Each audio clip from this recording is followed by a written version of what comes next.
अब यो सम्बन्धमा चाहिँ के छ भने हाम्रो च्यारिटी डिनर नाइट हामीले यो प्रेस विज्ञप्तिमै भनेका छौँ, पहिलोचोटि यो प्रयास गरेका छौँ हैन। यसको अर्थ के हो भने हामीले देउसी भैलो कार्यक्रम चाहिँ यस वर्ष चाहिँ सञ्चालन नगरिसकेपछि सारा क्लब पोखराद्वारा सञ्चालित सूर्यबहादुर केसी स्मृति सारा आवश्यक फुटबल एकाडेमी सञ्चालनको लागि एउटा विकल्प अर्थ सङ्कलन विकल्पको रूपमा चाहिँ हामीले यो च्यारिटी डिनर नाइट्सलाई अगाडि बढाएको कुरा म निवेदन गर्न चाहन्छु। र स्पेसली यसमा चाहिँ के हो भने च्यारिटी डिनर नाइट्सको त हामीले यहाँलाई भनिसकेका थियौँ 2500 चाहिँ यसको चाहिँ रकम थियो, जुन चाहिँ नास्ता र खाना डिनरको व्यवस्था थियो र त्यो हिसाबले अगाडि बढेको छौँ भने हामीले यो च्यारिटी डिनरमा चाहिँ अलिकति पैसा बढी उठ्नुको कारण चाहिँ के थियो भने हामीले यसपालि घर दैलो गरेर चाहिँ गएनौँ, तर सम्बन्धित व्यक्तिहरू वा ठाउँमा चाहिँ हामीले चाहिँ यो च्यारिटी डिनरमा चाहिँ रिक्वेस्ट गर्दा चाहिँ उहाँहरूले च्यारिटी डिनर नाइट्सको एउटा 2500 को एउटा टिकट छ, दुईटा किने 5000, तर उहाँले विगतमा चाहिँ 15-20 हजार अब 1 लाखसम्म पनि होइन 1.5 लाखसम्म पनि दिइरहेको अवस्थामा यो च्यारिटी डिनरमा चाहिँ हामीले त्यो च्यारिटी डिनरमा पनि सहभागिता हुन्छौँ र हाम्रो तर्फबाट नि सोफोर्त रूपमा उहाँहरूले चाहिँ आफ्नो तर्फबाट चाहिँ त्यो पैसा सङ्कलन दिनु सहयोग गर्नुभएको, त्यसरी चाहिँ यो रकम चाहिँ बढ्न गएको हो। अन्यथा भने त अब च्यारिटी डिनर नाइट्सबाट मात्रै त अब त्यति धेरै चाहिँ हुन्थेन हैन। र यसमा चाहिँ अब उठ्ने रकमको हकमा चाहिँ टिकटको चाहिँ 1,66,000 र अनि बोलेको रकममा चाहिँ 76,000 मात्रै उठ्न बाँकी हो, त्यो पनि अब 1-2 दिनमा उठ्छ होला हैन। त्यसमा हाम्रो त्यति मात्र हो। कुनै एउटा चाहिँ कोही सङ्घ संस्थालाई दिँदाखेरि त्यो टिकट चाहिँ अलिकति प्रक्रियागत रूपमा चाहिँ लम्बिएको मात्र हो, पैसा चाहिँ आउँछ। यो चाहिँ मैले निवेदन गर्न चाहेँ। अर्को अब यो खेल प्रेसको कुरामा चाहिँ अब धेरै साथीहरूको चाहिँ जिज्ञासा रह्यो। पोखरामा यो अहिले दर्शकको कमी आइरहेको र खेलमा चाहिँ अलिकति प्रेसमा चाहिँ कम आएको, किन दर्शकको सहभागिता कम भयो भन्ने कुराहरू चाहिँ आयो। अब हुन त अब नेपालको अहिलेको वर्तमान अवस्थालाई हेर्ने हो भने अब फुटबलको दर्शक चाहिँ अब भासिएर गएको अवस्था चाहिँ पक्कै छ, किनभने पछिल्लो क्रममा यहाँहरूले भन्नु भइसक्नु भएको छ ए डिभिजन लिगहरू नहुनु र त्यसरी अनि ए डिभिजनमा चाहिँ अब जीविकोपार्जन गर्नुभएका खेलाडीहरू विदेश पलायन हुनु लगायतका विविध कारणहरू छ र अन्य विविध कारणहरू तपाईँहरूलाई नि थाहा छँदैछ। र त्यस कारणले गर्दाखेरि केही न केही हदरूपमा चाहिँ प्रेस चाहिँ घटेकै छ र हाम्रो एनालाइसिसमा पनि त्यो टिकेटिङको हेऱ्यो भने त्यो घटेकै छ। त्यो हिसाबमा चाहिँ हामीले पछिल्लो क्रममा अब कसरी आहारा गोल्ड कप पोखरा गोल्ड कपलाई कसरी अगाडि बढाउने भन्ने क्रमको हिसाबमा चाहिँ हामीले यो सिल्भर जुब्ली पनि रहेको र अन्य कुरा पनि गर्दाखेरि सबैभन्दा पहिलो महत्त्व टिम अलि स्तरीय टिमलाई चाहिँ हामी सहभागिता गराउनुपर्छ भन्ने हाम्रो एउटा छ।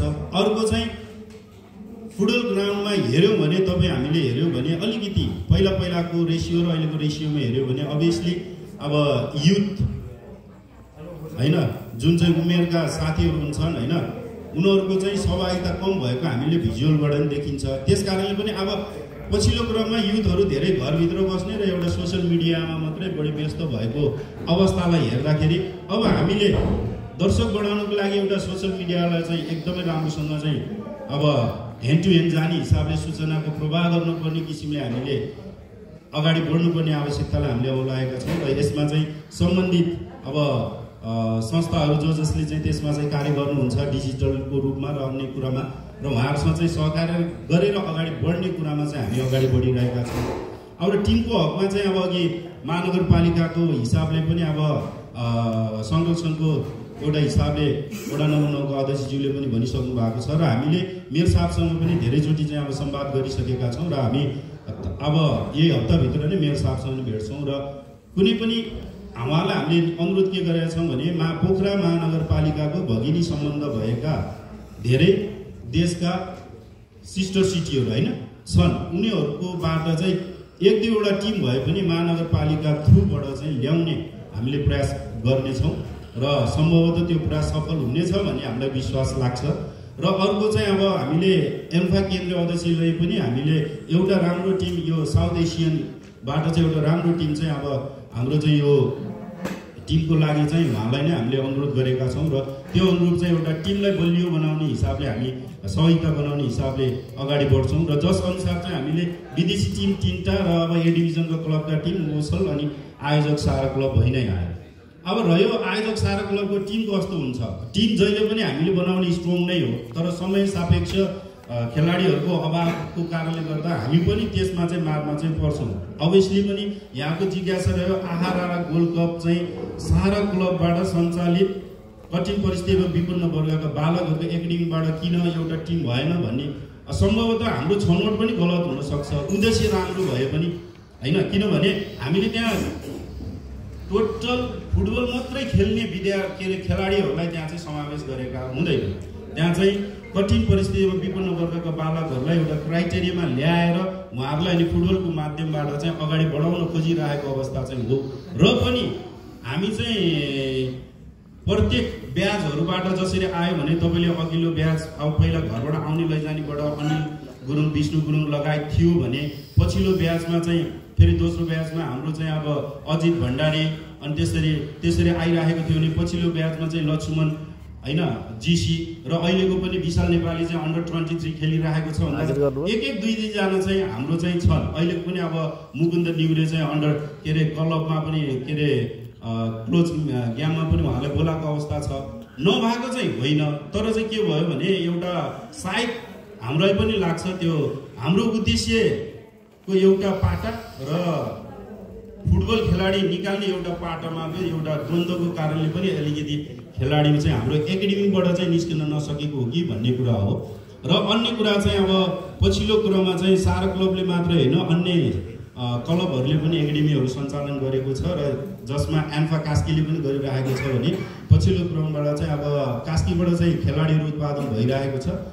अनि तर चाहिँ रिजल्ट चाहिँ शून्य नाम बाहेक अरू चाहिँ अहिलेसम्मको अवस्थामा ए डिभिजनकै क्लबको हेर्नुभयो भने उहाँहरूको नाम बाहेक फेम बाहेक उहाँहरूलाई व्यावसायिक रूपमा चाहिँ घाटा छ। त्यस कारणले पनि अहिले पछिल्लो क्रमको चाहिँ अब यो अहिलेको चाहिँ अब वातावरण चाहिँ सिर्जना भएको जस्तो मलाई लाग्छ। अब अर्को रह्यो अब हाम्रो यो 16 जिल्लाका 30 जना बालकहरू छन् है।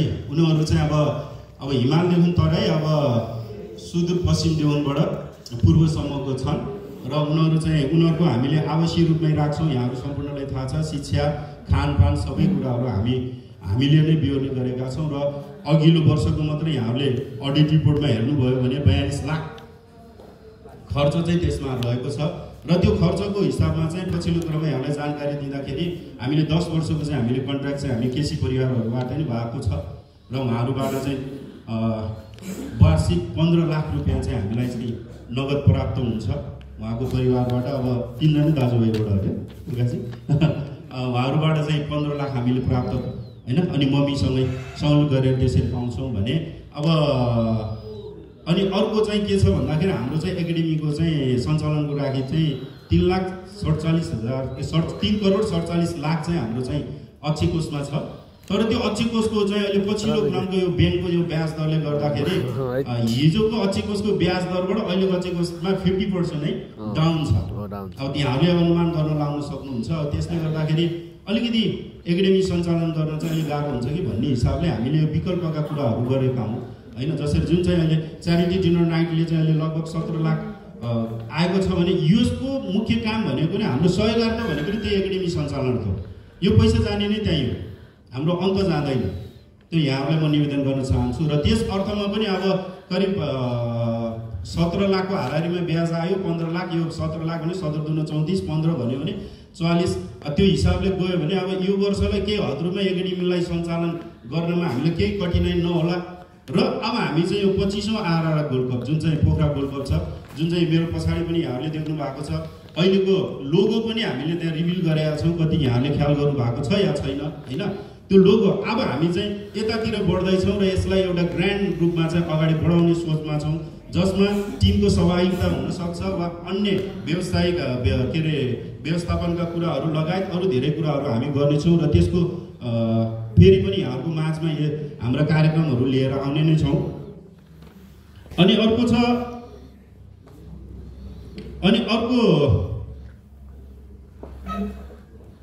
रेफ्री छनौटको कुरा आयो। रेफ्री छनौटको कुरामा चाहिँ के छ भने हामीले रेफ्री छनौट गर्ने होइन, हामीले अखिल नेपाल फुटबल सङ्घलाई हामीले पत्रचार गर्छौँ र त्यही पत्रचारमा चाहिँ हामी पदार्थ चाहिँ उहाँहरूको चाहिँ रेफ्री सङ्घ छ, रेफ्री सङ्घलाई गर्छौँ र उहाँहरूले आफैले नै त्यहाँबाट चाहिँ अब म्याच कमिसनर, रेफ्री एसोसिएसन्स र फिफा रेफ्री र एसोसिएसन रेफ्री केन्द्रबाट नै हाम्रो सञ्चालन हुने हो र उहाँबाट नै स्वीकृति लिएर स्वीकृति प्राप्त लाइसेन्स प्राप्त रेफ्रीहरू नै आउने हो। अब मानवीय त्रुटि हो वा उहाँहरूको व्यक्तिगत त्रुटि हो त्यो चाहिँ अब हामीले जान्ने कुरा भएन होइन। र त्यस्ता अब हुन त अब त्यसलाई अन्यथा नलिने हो भने यस्ता त्रुटिहरू चाहिँ अब वर्ल्ड कपमा पनि भएको चाहिँ हामीले देख्छौँ। तर पनि हाम्रोमा चाहिँ सघाउ चाहिँ नहोस् भन्ने हाम्रो एकदम तीव्र चाहना पनि हुन्छ र त्यही अनुसारको बेस्ट अफ रेफ्री नेपालको चाहिँ टप रेफ्रीहरू नै पठाइदिनुहोस् र सकभर गल्ती नहोस् भन्ने चाहिँ हाम्रो चाहना चाहिँ रहेको म चाहिँ हामीलाई निवेदन गर्न चाहन्छु। खाली खानु भएको उहाँले जति अहिले म आउँदा नि खासै हो संस्थापकज्यू अहिले आउँदाखेरि बल्ल म अब 3 कार्यकालमा जान्छु। अब त्यसलाई तपाईँ के भन्नुहुन्छ त्यो अब तपाईँको जिज्ञासा हो र म आउनुको कारण भनेको के हो भन्नुपर्दा अब समयको माग हो। अब धेरै कुराहरू तपाईँलाई यहाँ भनिराखौँ गरिराखौँ भन्दाखेरि यसले त्यति राम्रो हुँदैन। हामी यहाँ टिममै बसिरहेका छौँ, टिममा छन् आफ्ना कमी कमजोरीहरू होला, ती कमी कमजोरीहरूलाई चाहिँ सल्टाएर अगाडि बढ्ने हो र मेरो चाहिँ एउटा दुई कार्यकालको एउटा 4 वर्ष एउटा अनुभवलाई अहिले सँगालेर अहिलेका साथीहरूलाई डोराएर अगाडि बढाउने र उहाँहरूलाई चाहिँ एउटा ट्र्याकमा ल्याइसकेपछि हामी चाहिँ त्यो आफ्नो अब के भन्छ यसलाई चाहिँ अब पद हस्तान्तरण भन्नुपर्छ होला होइन, फेरि पुस्ता हस्तान्तरण पनि भएन अनि पनि भएन होइन, त्यसरी बढ्ने कुरा हो होइन। अब यसलाई चाहिँ अब सारा क्लबमा मात्रै यो दोहोरिएको जस्तो त मलाई लाग्दैन। पछिल्लो क्रममा भन्यो भने अध्यक्ष दोहोरिने संस्थाहरू धेरै छन्, सायद तपाईँलाई सारामा नभइदियो हुँदो भन्ने चाहिँ यहाँको चाहिँ एउटा मनेच्छा इच्छा होला।